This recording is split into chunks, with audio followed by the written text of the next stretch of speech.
3 berita politik terbaru hari ini. Pertama, BNPT ajak waspadai Taliban. Balasan netizen, tak usah jauh-jauh urusin Taliban.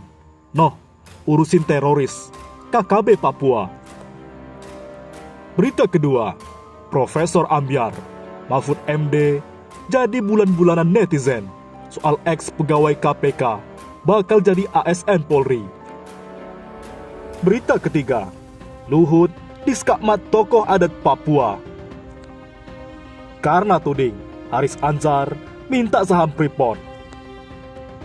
Masuk ke berita pertama, BNPT melalui akun Facebooknya menyampaikan ajakan agar masyarakat untuk berhati-hati menyikapi kemenangan Taliban di Afghanistan. Sobat Dumai, guna memaksimalkan langkah preventif mengantisipasi dampak konflik Afghanistan, BNPT hadiri lokakarya yang diselenggarakan Baintelkam Polri pada Rabu 29 September. Kepala BNPT, Komjen Pol Dr. Boy Rafli Awar, menyampaikan bahwa harus terus disosialisasikan kepada masyarakat kehati-hatian menyikapi isu Taliban.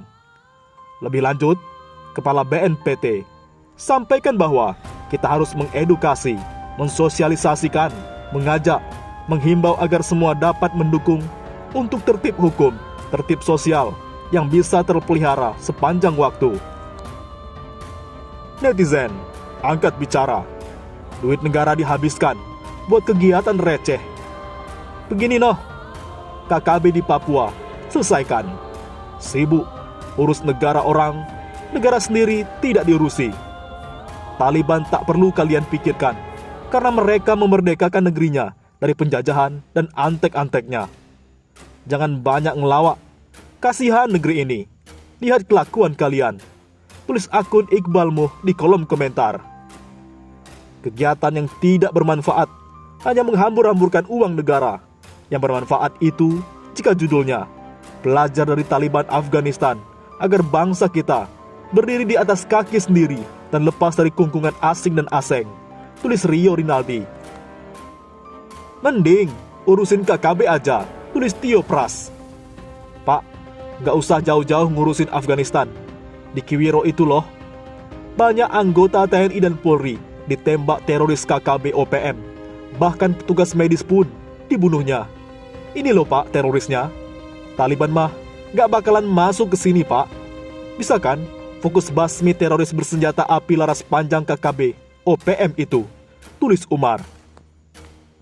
Berita kedua, Profesor Ambyar, Mahfud MD jadi bulan-bulanan netizen soal ex pegawai KPK bakal jadi ASN Polri.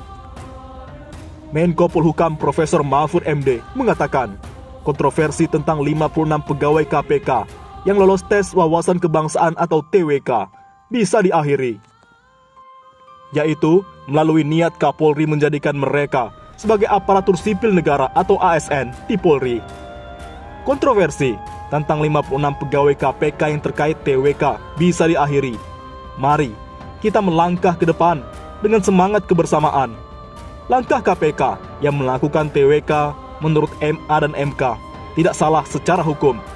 Tapi kebijakan Presiden yang menyetujui permohonan Kapolri untuk menjadikan mereka sebagai ASN juga benar, kata Mahfud MD di akun Twitternya.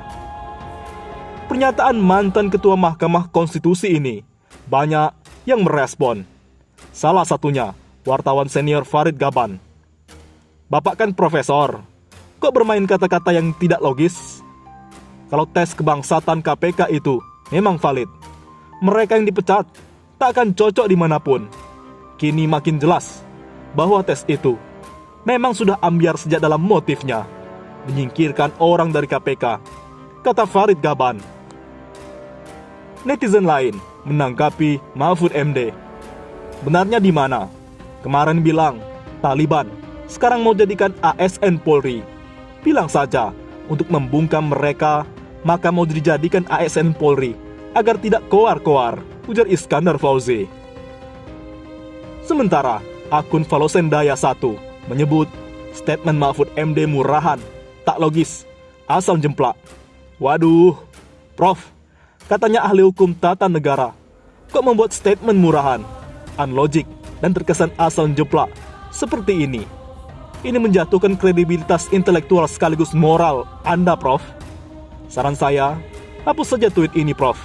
Ini benar-benar memalukan. Tweet Valon Sendia 1. Berita ketiga, panas.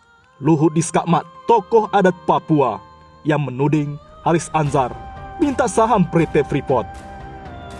Masyarakat adat Papua menanggapi tudingan pengacara Menteri Koordinator Bidang Kemaritiman dan Investasi Luhut Binsar Panjaitan, Junifer Girang, terhadap aktivis HAM Haris Anzar terkait permintaan saham ke PT Freeport Indonesia. Sekretaris Forum Pemilik Hak Sulung, FPHSH, Johan Zongganau menjelaskan duduk perkara masalah tersebut. Ia menerangkan bahwa Haris merupakan kuasa hukum yang mewakili masyarakat adat untuk menyelesaikan masalah penyaluran saham yang dijanjikan Freeport. Pak Haris Anzar ini memberikan bantuan dan menanyakan, ini bagaimana urusan saham ke masyarakat adat? Kemarin kita datang 31 orang tokoh-tokoh karena Pak Luhut bersedia ketemuan dengan kita, kata Johan kepada CNN Indonesia. Ia menjelaskan bahwa pertemuan itu sedianya dilakukan pada 4 Maret 2021. Namun kemudian, Luhut membatalkan pertemuan itu dan mengalihkan kesalahan seorang deputi di kementerian tersebut.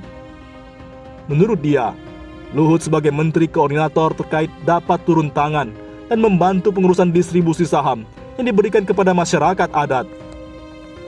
Dalam perjanjian, namanya kesepakatan itu antara ownernya Freeport dan Menteri Jonan dan Ibu Sri Mulyani sebagai Menkeu penandatanganan kesepakatan pertama yang dinamakan Perjanjian Induk Investasi Saham, ucap dia. Pemerintah pusat mengambil alih saham terbesar di perusahaan itu dengan pembagian 48,8% untuk Freeport dan 51,2% untuk pemerintahan Indonesia. Penandatanganan itu, kata dia, dilakukan pada 12 Januari 2018. Dalam kesepakatan itu, masyarakat Papua seharusnya mendapatkan pembagian sebesar 10% saham. Alokasi itu berasal dari pemerintah pusat dari pencaplokan 51,2% saham. Dari 10% itu dibagi lagi, pemerintah provinsi 3% dan Kabupaten Timika dapat 7%. Dalam 7% itu sudah termasuk masyarakat adat, pemilik hak ulayat dan korban permanen, jelasnya. FPHS, kata dia, kemudian dibentuk sebagai wadah bagi masyarakat adat yang tergolong sebagai pemilik hak ulayat. Pemerintah provinsi, kata dia, sempat menyatakan secara verbal bahwa masyarakat adat yang diwadahi dengan FPHS akan mendapat 4% dari alokasi saham itu. Tapi, tidak dituang dalam suatu keputusan tertulis. Itulah kemudian, kita tuh sudah disampaikan verbal, tapi tulisan itu belum keluar sampai sekarang, ucapnya lagi. Seharusnya, dia ada perusahaan daerah yang diberikan tugas untuk mengelola saham itu. Perusahaan diisi oleh unsur pemerintah provinsi, kabupaten, dan masyarakat korban permanen dan pemilik hak ulayat. Itu duduk sebagai komisaris di situ dan mengelola secara bersama dan dipertanggungjawabkan dalam perusahaan namanya Perusahaan Daerah PT Papua Divestasi Mandiri. Sekarang mau jalan, dua unsur sudah ada, provinsi dengan kabupaten. Sekarang masyarakat itu belum ada, cetus Johan lagi. Oleh sebab itu, hingga saat ini, pengalokasian saham tersebut ke masyarakat adat berlarut hingga saat ini dan belum berjalan. Hal tersebut yang kemudian diadvokasi oleh Haris Anzar. Namun, pengacara Luhut, Junifer Girsang menuding, Haris sempat meminta saham Freeport ke Luhut. Hal itu ia katakan saat menjadi salah satu sumber di tayang Mata Najwa Rabu 29 September. Namun demikian, Haris membantah tudingan itu. Ia mengaku bahwa memang sempat mengunjungi kantor Kemenko Marves. Namun saat itu, kedatangannya ke Menko Marves untuk membantu Forum Pemilik Hak Sulung atau FPHS masyarakat adat sekitar wilayah tambang Freeport Indonesia. Lagi pula, saat itu menurut ia, tidak menemui Luhut, melainkan salah satu pejabat Kemenko Marves. Emangnya, Siapa minta saham Freeport? Kalau ada dokumentasi bukti saya minta saham tersebut atau yang dimaksud, mohon disampaikan. Jangan asal bicara, kata Haris saat dihubungi wartawan cnnindonesia.com, Kamis 30 September.